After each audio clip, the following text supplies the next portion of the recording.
पूर्णिमा का व्रत करने का कारण क्या है बताइए। आप इतने सालों से कर रही हो, कई माताएं कर रही होंगी पूर्णिमा का व्रत। एक समय फलाहार करती हैं, एक समय भोजन करती हैं। भोजन में खीर का होना जरूरी होता है पूर्णिमा के व्रत में, दूध की सामग्री होना जरूरी होती है पूर्णिमा के व्रत में। 12 महीने की पूर्णिमा करो मना नहीं है। और पूर्णिमा उठाने का भी समय होता है चैत्री, चैत्र के महीने की जो पूर्णिमा होती है चैत्री पूर्णिमा पहली पूर्णिमा मानी जाती है, इसलिए चैत्री पूर्णिमा को सिद्ध पूर्णिमा कहते, कार्य सिद्धात्री पूर्णिमा कहते, सिद्ध करने में। मनोरथी पूर्णिमा कहते हैं, मनोरथी पूर्णिमा। इसलिए पूर्णिमा का व्रत कहां से उठाया जाता है? चैत्र के महीने की पूर्णिमा से पूर्णिमा का व्रत उठाया जाता है कि मैं महीने की पूर्णिमा करूंगी तो चैत्र पूर्णिमा से उसको उठा लिया जाता है। पर उसका एक नियम रहता है, आप फलाहार करें अपनी जगह पर है, पर एक समय भोजन कर रहे हैं वो अपनी जगह पर। भोजन के साथ में मीठे के साथ थोड़ा दूध की सामग्री होना जरूरी होती है। और क्यों करते हैं पूर्णिमा का व्रत, किस लिए किया जाता है, क्यों करा जाता है, उसका व्याख्यान वर्णन शिव महापुराण के अंतर्गत स्कंद पुराण में लिखा गया। स्कंद पुराण में वर्णन किया है श्री वेद व्यास जी महाराज ने। कहा ये पूर्णिमा का व्रत इसलिए किया जाता है कि व्यक्ति का जब मन गलत भ्रम में जाने लगता है, मन जब गलत जगह पर जाने लगता है, तो ये मन को गलत जगह पर ले जाने वाला कौन होता है? तो कहा ये चंद्र होता है। व्यक्ति की राशि के अंतर्गत, व्यक्ति की पत्रिका के अंतर्गत, व्यक्ति की ग्रह दशा के अंतर्गत जब चंद्र बेकार चलता है तो व्यक्ति अच्छा करते करते भी बेकार करने लग जाता है। चंद्र डोल रहा है। कई माताएं कहती हैं गुरुजी हमारे बेटे को आशीर्वाद दीजिए, बहुत गलत संगत में जा रहा है। मतलब समझ जाना कि चंद्र गड़बड़ जा रहा है। बेटी अगर गलत मार्ग पर जा रही है, बेटी अगर गलत संगत में जा रही है, किसी अन्य व्यक्ति को आकर्षित हो, चंद्र गड़बड़ हो रहा है, उसका चंद्र कहीं जा रहा है। कोई पुरुष, कोई लड़का, कोई गलत मार्ग पर जा रहा है, चंद्र गड़बड़ हो रहा है। घर में जो क्लेश उत्पन्न होता है, घर में जो विवाद उत्पन्न होता है, उस विवाद को रोकने के लिए केवल चंद्र की ही, इसलिए तो पूर्णिमा घर की नारियां हमारे यहाँ हिंदू धर्म में यहाँ तक स्कंद पुराण में कह दिया कि प्रत्येक पूर्ण। आप लोग कभी आप लोगों ने सत्यनारायण जी की कथा करवाई है? जितने लोग आस्था चैनल पर कथा सुन रहे हैं, जितने लोग फेसबुक यूट्यूब पर कथा सुन रहे हैं, यूट्यूब पर कथा का श्रवण कर रहे हैं, उनने कभी सत्यनारायण की कथा करवाई होगी। तो उसमें लिखा है हर कार्तिक, हर पूर्णिमा को, हर संक्रांति को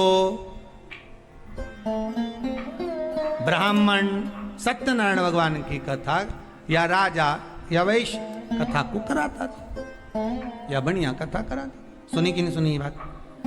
सत्यनारायण भगवान की कथा में लिखा है, स्कंद पुराण के अंतर्गत जो सत्यनारायण भगवान की कथा का स्मरण किया उसमें लिखा है प्रत्येक संक्रांति पूर्णिमा को सत्यनारायण की कथा करवाने लगा और ये योनि को प्राप्त हुआ, इस योनि से छूटा, इस योनि में गया। लिखा है, सब कुछ लिखा है।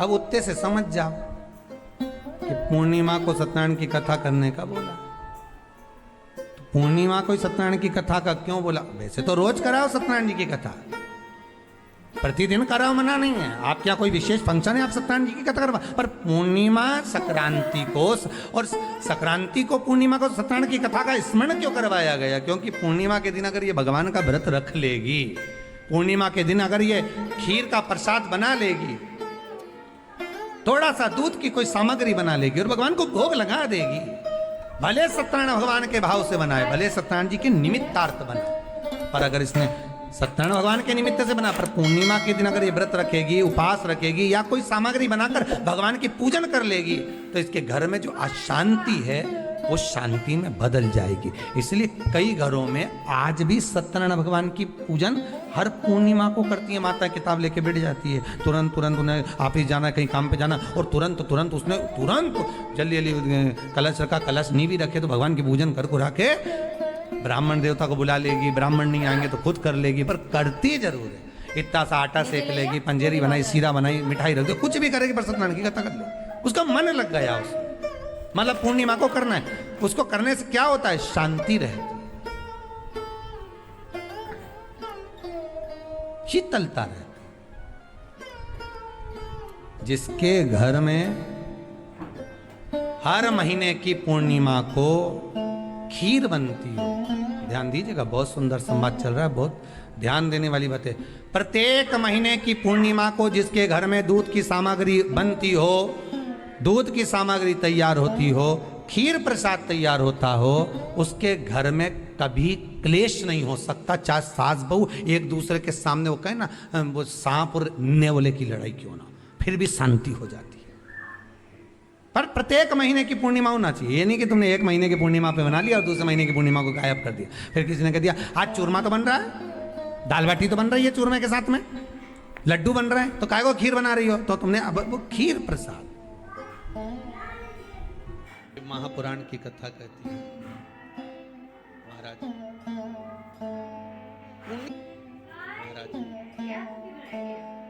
पूर्णिमा का जो चंद्र है वो विशाल का है, और उस चंद्र की पूर्णता में हमारी अभिलाषाएं भी पूर्ण हो। आप आस्था चैनल के माध्यम से जितने लोग कथा सुन रहे हैं, फेसबुक यूट्यूब पर जितने कथा सुन रहे हैं, और कुबेरेश्वर धाम में जितने कथा सुन रहे हैं, आप में से कितने लोग हैं जो पूर्णिमा का व्रत करते हैं? जो माताएं करती हो जरा हाथ उठाइए। पूर्णिमा का व्रत जो करते हो ना आप लोग, रखिए। अब पूर्णिमा के व्रत में आपने कई बार किताब पढ़ी होगी पूर्णिमा की, या आपने व्रत किया होगा, या पूर्णिमा का व्रत आप धारण करे होगे, तो उसमें पूजन कौन से भगवान की होती? पूर्णिमा के व्रत में किस भगवान की पूजन होती है? तो कहा पूर्णिमा के व्रत में केले के खंभ लगाकर पूर्णिमा का जो अध्यापन होता है, पूर्णिमा की जो पूजन होती है, उस पूजन में शंकर और पार्वती की पूजन की, शिव और नारायण की पूजन करी जाती, शंकर और पार्वती का स्मरण किया। किसकी पूजन होती है? शिव पार्वती।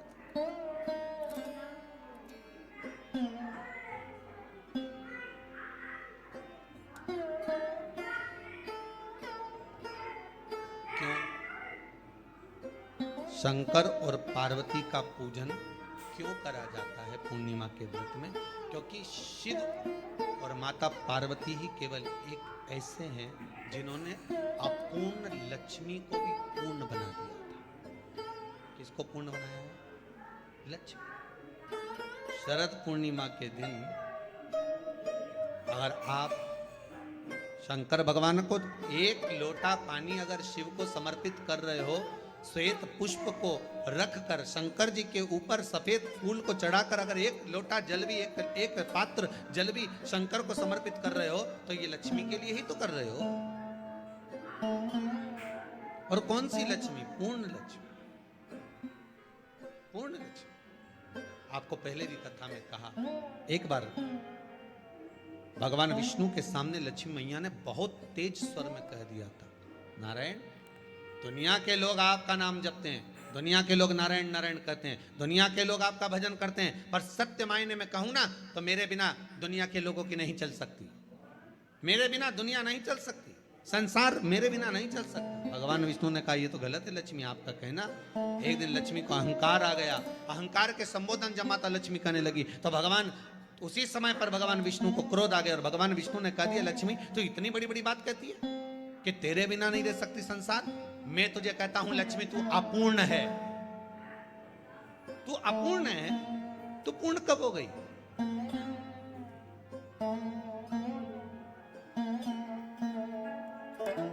तेरी पूर्णता कहां हो गई? लक्ष्मी की आंख से आंसू बहने लगे। आज आपने मुझे अपूर्ण कहा, आपको मालूम है आप मुझे अपूर्ण कह रहे हो? आपको ये ज्ञात हो रहा है आप मुझे अपूर्ण कर रहे हो? भगवान कहते हैं हाँ लक्ष्मी मैंने तुझे अपूर्ण कहा। अपूर्णता का मतलब आप जानते हो ना? भगवान कहते हैं लक्ष्मी मैं सब जानता हूं। लक्ष्मी रोती हुई माता सरस्वती के पास पहुंच गई। सरस्वती ने पूछा क्या बात है लक्ष्मी, क्यों रो रही हो? लक्ष्मी जी ने कहा क्या बताऊं सखी, मेरे पति ने आज मुझे अपूर्ण कह दिया। क्यों रो रही है तू? अपूर्ण अगर कह दिया, पति ने ही तो कहा है ना, तो क्यों रोना? चल मेरे साथ। और सरस्वती मैया माता लक्ष्मी को लेकर सीधे पहुंच गई माता पार्वती के यहाँ। जब पहुंची माता पार्वती ने लक्ष्मी जी को देखा और सरस्वती को देखा तो पूछा कि बात क्या है, क्या हो गया है, क्या हुआ, क्या है ऐसा जो तुम दोनों आज मेरे पास में आई? क्या हुआ? देखा तो पूछा कि बात क्या है, क्या हो गया ऐसा, क्या हुआ, क्या है ऐसा जो तुम दोनों आज मेरे पास में आई? क्या हुआ? थोड़ी देर में चाहिए, हमें खाना खाने जी कुछ बोलती, शिव जी का ध्यान माता सरस्वती की ओर और लक्ष्मी की ओर, और भगवान शंकर जान गए कि आज भगवान नारायण ने लक्ष्मी जी को अपूर्ण कहा है। अब देखें माता पार्वती क्या कर सकती है, इसको पूर्ण बनाने के लिए करेगी क्या? क्या हुआ? माता सरस्वती जी बोली लक्ष्मी को अपूर्ण कर दिया। अपूर्ण कर दिया? हाँ, तो क्या सोचना उसके लिए, इसको मैं अभी पूर्ण बना देती हूँ। माता जगत जननी पार्वती ने गोदी में विराजमान गणेश जी को उठाया और उठाकर लक्ष्मी जी की गोद में दे दिया। ले लक्ष्मी, आज से तू पूर्ण हो गई। लक्ष्मी, आज से तू पूर्ण। गोदी में जब तक संतान नहीं है तो नारी को लोग अपूर्ण समझते हैं, पर माता पार्वती जी ने संपूर्ण ब्रह्मांड में एक सिद्धता प्रदान कर दी कि अपने गोदी के लाल को, अपने गोदी के पुत्र को माता ने लक्ष्मी की गोद में देकर लक्ष्मी को पूर्ण बना। वो दिन कौन सा था? यही शरद पूर्णिमा का दिन। कौन सा दिन? यही शरद पूर्णिमा का दिन। शरद पूर्णिमा का दिन लक्ष्मी को पूर्ण करने का दिन।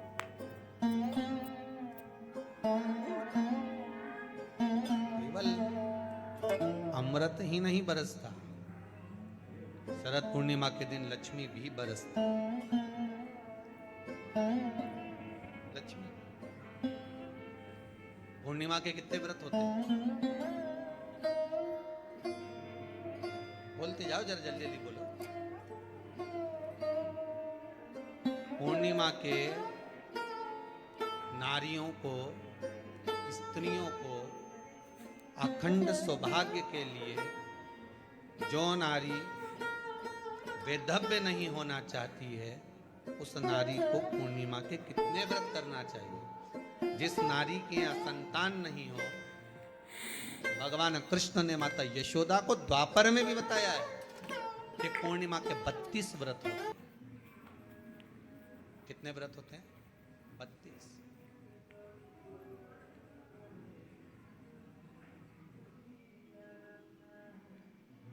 स्वयं भगवान कृष्ण यशोदा रानी को, माता यशोदा जी को भी बता रहे हैं 32 व्रत।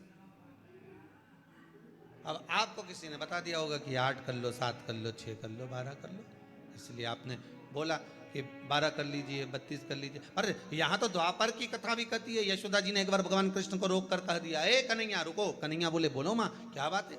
कन्हैया जरा रुकिए, इधर आओ जरा। भगवान कृष्ण आए। हाँ माँ बोलिए। किस जगह का प्रसंग है ये? जिस समय पर राधा रानी कुरुक्षेत्र में नंद बाबा और यशोदा जी को लेकर कुरुक्षेत्र के कुंड में, ब्रह्म सरोवर में स्नान कराने के लिए लेकर जाती है, ग्रहण का समय पर। और जब भगवान कृष्ण उस कुरुक्षेत्र के उस सरोवर में स्नान करने